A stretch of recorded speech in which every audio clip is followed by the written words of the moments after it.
জানাবো খেলার খবর। মাত্র ৫৯ বছর বয়সেই চুকিয়ে দিলেন নিজের সব দায়িত্ব। বিপিএলের তৃতীয় ম্যাচের ঠিক আগে হৃদরোগে আক্রান্ত হয়ে পরপরে পাড়ি জমালেন ঢাকা ক্যাপিটালসের সহকারী কোচ মাহবুব আলী জাকি। তার মৃত্যুতে শোকের ছায়া নেমে এসেছে দেশের ক্রীড়াঙ্গনে।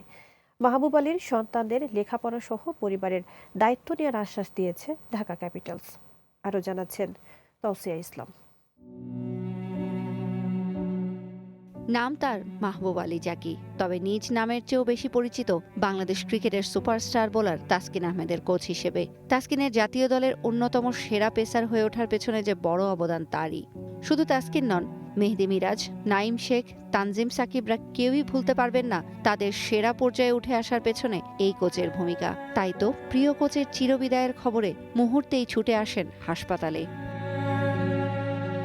বিপিএলে ঢাকা ক্যাপিটালসের সহকারী কোচের দায়িত্বে ছিলেন জাকি। ম্যাচ শুরুর মিনিট ২০ আগে মাঠেই ঢলে পড়লে নেওয়া হয় হাসপাতালে। পথেই অ্যাম্বুলেন্সে পৃথিবীর মায়া ত্যাগ করেন তিনি। দল জানিয়েছে জাকির সন্তানদের পড়ালেখা সহ পরিবারের দায়িত্ব নেবে তারা।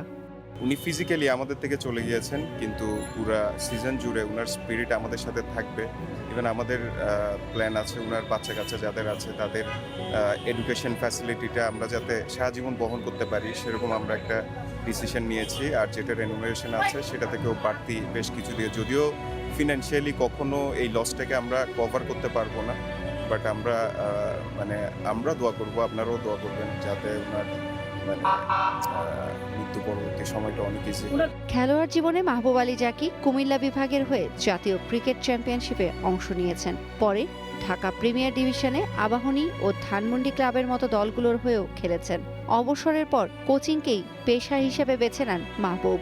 ২০০৮ সালে হাই পারফরমেন্স কোচ হিসেবে যোগ দেন বিসিবিতে। এরপর আমৃত্যু দেশের পেসারদের উত্থানে গুরুত্বপূর্ণ ভূমিকা রেখেছেন।